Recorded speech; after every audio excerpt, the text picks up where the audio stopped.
Alors, une dernière vidéo relative au chapitre 1. Je vais maintenant voir comment utiliser l'aide dans Excel. Alors, si on ne sait plus comment faire quelque chose, si on ne sait pas comment faire quelque chose, on peut questionner Excel. Il en va de même dans Word, c'est la même chose.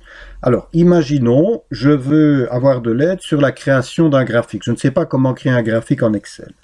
Eh bien, ce que je fais, au niveau du ruban, j'ai ici une petite ampoule avec du texte rechercher des outils adaptés. Eh bien, je clique et je travaille par mots-clés. Je veux de l'aide sur les graphiques.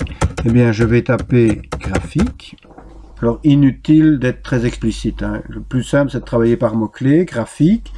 Et ici, j'ai l'aide sur les graphiques. Je clique et en cliquant, j'ai un volet qui apparaît à droite. Et dans ce volet, Excel va me trouver toute une série de rubriques en rapport avec le mot-clé qui a été tapé. Et puis c'est à moi à faire le tri dans ce qui est proposé. Et je clique simplement sur la rubrique qui me semble adéquate. Et en cliquant, j'ai toute l'explication. Donc ici, j'ai toute une explication pour créer correctement un graphique dans Excel. Donc je n'ai plus qu'à lire et à comprendre ce qui est mentionné ici.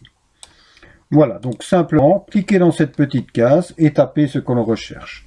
Imaginons, je veux de l'aide sur une fonction dont j'ai entendu parler, la fonction moyenne.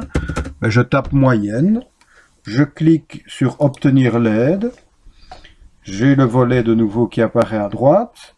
Voilà, j'ai toute une série de rubriques. J'essaye de faire le tri dans ce qui m'intéresse. Je clique sur la rubrique qui me semble la plus adéquate. Je prends la peine de lire ce qui est mentionné ici et j'ai toute l'explication sur cette fonction moyenne. Voilà, donc réflexe à avoir, hein. Alors, au lieu de passer par là, on peut rajouter, comme je l'ai fait ici, un petit bouton aide au niveau de la barre d'outils accès rapide.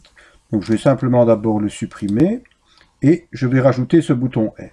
Alors, pour le rajouter, je clique sur le bouton personnaliser la barre d'outils accès rapide, donc la petite flèche à l'extrémité droite de la barre d'outils accès rapide. Je vais sur autre commande. Et je ne vais pas la trouver dans les commandes courantes, donc je vais prendre toutes les commandes. Voilà, j'attends que ça se fasse. Voilà, il va trouver ici toutes les commandes disponibles dans Excel. Je vais chercher la commande aide. Comme c'est trié par ordre alphabétique, c'est pas trop compliqué à trouver. Elle est ici, je l'ajoute et je confirme en cliquant sur OK. Et donc, j'ai mon bouton aide. Si je clique dessus, puis je clique ici, aide, eh bien, j'ai l'aide qui apparaît et je n'ai plus qu'à taper ici ce que je recherche comme explication. Voilà, donc, réflexe à avoir quand on ne sait plus comment faire quelque chose, quand on ne sait pas comment faire quelque chose, on utilise l'aide du programme.